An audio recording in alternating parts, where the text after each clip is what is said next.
Alors salut les amis et bienvenue dans cette nouvelle vidéo. Nous allons voir comment installer WordPress pour ceux qui ont choisi d'utiliser XAMPP. Donc une fois XAMPP téléchargé, vous aurez ce fichier setup sur lequel vous pouvez double-cliquer afin de lancer l'installation de XAMPP. Donc j'ai double-cliqué sur ce fameux fichier exécutable. On me demande si je veux confirmer l'installation, je vais cliquer sur Yes et normalement vous allez voir l'installation sera vraiment très facile. En grosso modo, ce sera une série de suivant, terminé. Donc là, il me signale que j'ai un antivirus qui est lancé. Donc cela peut ralentir tout simplement ou interférer avec l'installation. Est-ce que je souhaite continuer l'installation? Pas de souci, je vais cliquer sur Yes. Il faudra continuer l'installation. On me donne également un autre warning. Pas de problème. Si vous le voyez également, vous pourrez cliquer sur OK. Donc là, je vais cliquer sur Suivant. Vous voyez tout ce qui sera installé, MySQL sera installé, Apache sera installé, PHP ainsi de suite. Nous, on ne va pas avoir besoin de Tomcat, donc je peux décocher ce Mitsubishi. De même, on ne va pas avoir besoin de Mercury Mail Server, de même que ces deux derniers qui sont présents à ce niveau-là. Donc on aura Apache, MySQL et PHP. Je peux même également décocher FileZilla. Donc nous aurons Apache, notre serveur web, MySQL, notre système de gestion de base de données et PHP. Je fais ensuite Suivant. On nous dit que cela sera installé au niveau du disque C et au niveau du dossier XAMPP. Pas de problème, je fais Suivant. Là, vous voyez que j'ai un petit warning. On nous dit que ce dossier n'est pas vide. Il faudra alors choisir un autre dossier. Pourquoi? Moi, j'ai déjà XAMPP installé au niveau de ma machine. Et j'ai également quelques projets sur lesquels je travaille en ce moment. Donc, dans votre cas, normalement, si c'est la première fois que vous installez XAMPP, vous devriez pouvoir passer à l'étape suivante. Vu que moi, ce n'est pas mon cas, je vais pourquoi pas l'installer au niveau d'un autre dossier. Donc je vais appeler ce dossier XAMPP_WP pour dire que c'est l'installation de XAMPP que je vais réserver à WordPress. Ok, WP comme WordPress. Je vais faire ensuite Next. Normalement tout est bon et vous voyez que je peux maintenant continuer. Je vais décocher cette checkbox et je vais cliquer sur Next. On dit que l'installation peut maintenant démarrer, donc je clique sur Next et vous voyez que l'installation de Home Server est en cours. L'installation est arrivée à sa fin. On nous demande si on souhaite lancer le panneau de contrôle. Pas de souci, on va laisser cette case cochée et cliquer sur Finish. Automatiquement, le panneau de contrôle de XAMPP sera lancé. Et c'est ce que vous voyez apparaître à ce niveau-là. Pour démarrer le serveur web Apache, il faudra cliquer sur Start, ce qui va permettre de démarrer le serveur web Apache. Si vous voyez ici cette boîte de dialogue apparaître, il faudra cliquer sur Accepter, donc autoriser l'accès. Ensuite, démarrer également MySQL, qui est notre système de gestion de base de données. De même ici, il faudra autoriser l'accès. Et là, normalement, vous voyez, Apache et MySQL sont bel et bien lancés. Pour vérifier que XAMPP est bel et bien installé et bien lancé, vous pouvez venir au niveau de votre navigateur et taper localhost. Si je valide, je dois voir normalement cette page apparaître.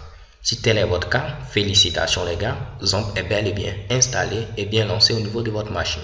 Si plus tard vous souhaitez stopper XAMPP, vous n'aurez qu'à venir ici, cliquez sur Stop pour arrêter le serveur Apache et cliquez également sur Stop pour arrêter le serveur MySQL. La prochaine fois que vous allez allumer votre ordinateur, vous allez rechercher tout simplement XAMPP en tapant ici XAMPP. Vous pourrez alors cliquer sur XAMPP Control Panel et après vous pourrez maintenant démarrer que ce soit Apache et MySQL. Maintenant que XAMPP est installé, voyons voir comment installer WordPress en utilisant XAMPP. Il faudra se rendre au niveau de wordpress.org, pas wordpress.com, parce qu'on a dit que c'est au niveau de wordpress.org qu'on pourra télécharger WordPress. On a la possibilité de cliquer sur Download WordPress ou télécharger également WordPress en cliquant sur ce lien-là, Download WordPress 4.1.1. Comme vous pouvez le voir, la dernière version actuelle de WordPress, c'est la version 4.1.1. Peut-être au moment où vous allez regarder cette vidéo, la version peut être différente. Ok, mais généralement, il n'y aura pas trop de grands changements. Je vais cliquer sur Download WordPress. Je suis redirigé vers cette page. Je peux télécharger le fichier tar.gz ou télécharger le fichier zippé. Moi, je vais télécharger le fichier zippé en cliquant sur ce bouton. Normalement, vous voyez automatiquement le téléchargement de WordPress va démarrer. Je vais l'annuler vu que j'ai déjà téléchargé WordPress. Voici mon fameux fichier WordPress téléchargé. Je vais tout simplement le couper. Je peux faire un clic droit et cliquer à ce niveau sur Cut ou tout simplement couper en français. ou je peux utiliser le raccourci clavier CTRL X. Oups, donc je fais CTRL Z pour revenir à ce que j'avais précédemment. Je sélectionne mon fichier et CTRL X. Vous allez ensuite vous rendre au niveau du disque C et au niveau du dossier d'installation de XAMPP. Donc dans mon cas, je l'ai installé au niveau de XAMPP_WP. Donc je vais taper X et vous voyez c'est XAMPP_WP. Dans votre cas, si vous avez installé XAMPP pour la première fois, normalement c'est au niveau de ce dossier là, XAMPP. Ok? Donc moi je vais choisir plutôt XAMPP_WP. Mais comme je l'ai dit, si c'est votre première installation de XAMPP, vous pourrez choisir ici ce fameux dossier XAMPP tout court.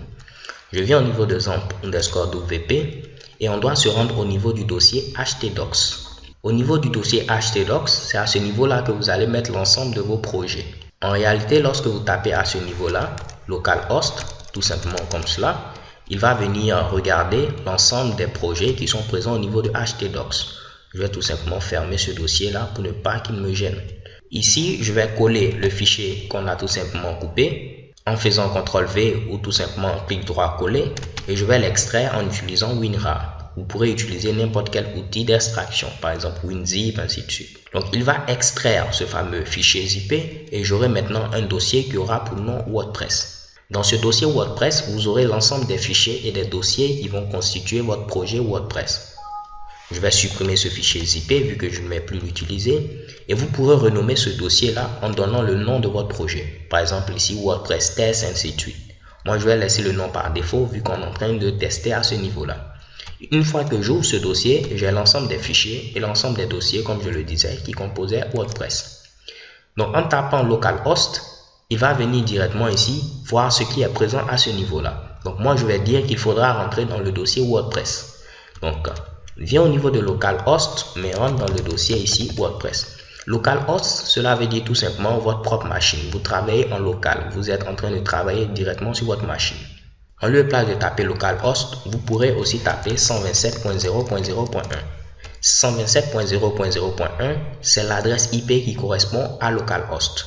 Je vous le dis, ainsi, si vous voyez quelqu'un d'autre taper 127.0.0.1, vous saurez que c'est la même chose que taper ici localhost. Donc, je tape localhost/WordPress, il viendra à ce niveau-là dans mon dossier WordPress, ce qui va me permettre de pouvoir installer WordPress. Je valide avec la touche entrée et vous voyez chez Kebom, je suis redirigé à ce niveau-là vers la procédure d'installation de WordPress. Je vais descendre rapidement et fermer ici cela et je peux cliquer sur c'est parti. Vous pourrez lire tout cela, mais moi je vais vous guider pas à pas. Je clique sur c'est parti et vous voyez, on nous demande premièrement le nom de notre base de données. Comme je vous l'ai dit, la base de données va nous permettre de pouvoir stocker nos données de manière structurée. Donc il faudra créer une base de données qui aura pour nom WordPress. Vous pourrez donner ici le nom de votre projet. Par exemple, si vous avez un projet qui s'appelle ici STEL, vous pourrez appeler ici votre base de données STEL. Vous avez un projet qui s'appelle ici CIMA, vous pourrez créer une base de données CIMA, ainsi de suite. Et vous pourrez à ce niveau renommer ici votre dossier avec CIMA. Ainsi, si vous avez plusieurs projets, vous saurez que tel dossier représente tel projet, et ainsi de suite. Donc moi, je vais laisser le nom par défaut WordPress, vu qu'on est en train de tester. Et comment créer une base de données, ce sera très simple. Vous allez venir à ce niveau, vous allez taper localhost, mais vous allez rajouter /php, comme cela, myadmin. PHP myadmin, cela permet de dire PHP MySQL Administration. Cela va vous permettre de pouvoir administrer MySQL en utilisant PHP.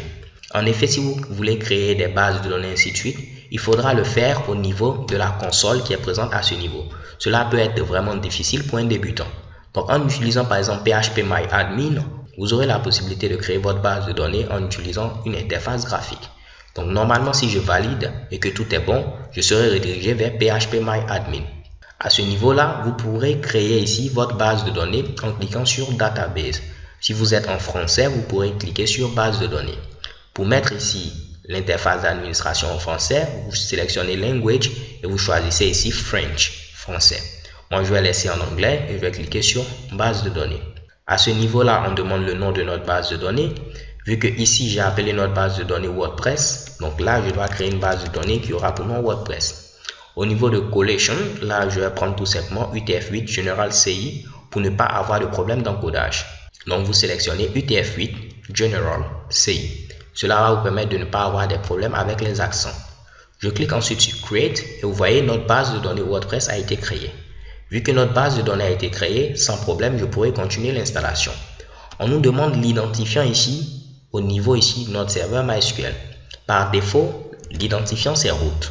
Donc vous mettez ici root, vu que nous on a suivi l'installation par défaut. Le mot de passe, par défaut il n'y a pas de mot de passe, donc je vais laisser ce champ vide. Donc je mets root comme identifiant et il n'y a pas de mot de passe par défaut. On nous demande ici l'adresse de notre serveur. Nous travaillons en local, donc ce sera localhost. Le préfixe des tables, je vais laisser WP et nous pouvons continuer. Je vais descendre à ce niveau et je clique sur envoyer. Là, on peut voir c'est parfait. On a passé la première étape. On peut maintenant lancer l'installation. Je clique sur lancer l'installation. En premier lieu, on nous demande le titre de notre fameux site web. Je vais mettre ici WordPress test, vu que c'est tout simplement un site de test. L'identifiant maintenant qu'on nous demande, c'est tout simplement l'identifiant qui va nous permettre d'accéder à la page d'administration. Au niveau de WordPress, vous avez ici deux interfaces. L'interface publique que les visiteurs de vos sites web pourront voir et l'interface d'administration à laquelle vous pourrez accéder pour pouvoir administrer votre site web. Donc, vous pourrez créer des articles, vous pourrez les modifier, administrer les commentaires, ainsi de suite. Donc, c'est cet identifiant-là dont il est question à ce niveau. Je vais pourquoi pas mettre admin ou je vais mettre ici, disons, Mercury Series, qui est mon pseudonyme.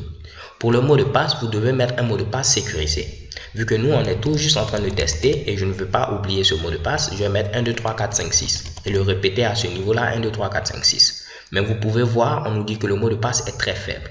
Donc, lorsque vous allez passer en production, donc lorsque vous allez vouloir créer un site web que vous devez mettre en ligne, il faudra penser à mettre ici un long mot de passe et un mot de passe qui sera sécurisé. Ok? Donc là, je vais laisser, je vais mettre 1, 2, 3, 4, 5, 6 comme je l'avais précédemment. 1, 2, 3, 4, 5, 6. Parfait. Je vais maintenant descendre à ce niveau. On me demande mon adresse de messagerie. Ce sera mercuryseries@gmail.com. Donc, vous mettrez votre adresse email à ce niveau-là. Ensuite, vie privée. On dit demander au moteur de recherche d'indexer ce site. En grosso modo, si vous cochez cette checkbox, votre site web pourra être visible sur les moteurs de recherche, Google, Bing, Yahoo, ainsi de suite. Mais si vous décochez cette checkbox, votre site web ne sera pas visible au niveau des moteurs de recherche, vu que votre site web ne sera pas tout simplement indexé. Donc moi, je veux que mon site web soit visible au niveau des moteurs de recherche. Donc je vais laisser cette case cochée et cliquer sur installer WordPress. Normalement, vous voyez que cela prend un tout petit peu de temps parce qu'il est en train maintenant d'installer notre site web. Tout s'est bien passé. On nous dit qu'on pourra se connecter à l'interface d'administration. Notre identifiant, c'est Mercury Series. Et le mot de passe, c'est le mot de passe qu'on avait choisi.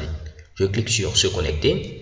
On me demande l'identifiant. Je mets Mercury Series. Pour le mot de passe 1, 2, 3, 4, 5, 6.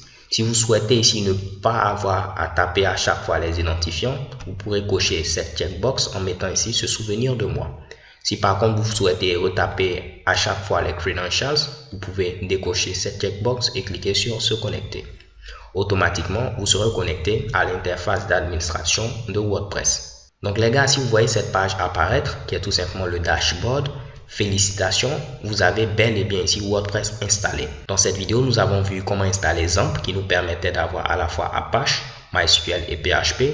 De même, nous avons vu comment télécharger le fichier zip WordPress depuis le site wordpress.org et comment l'installer au niveau ici de XAMPP. C'est tout pour cette vidéo. Je vous donne rendez-vous à la vidéo suivante où nous allons voir à quoi vont servir chacun des éléments qui sont présents à ce niveau-là. Peace.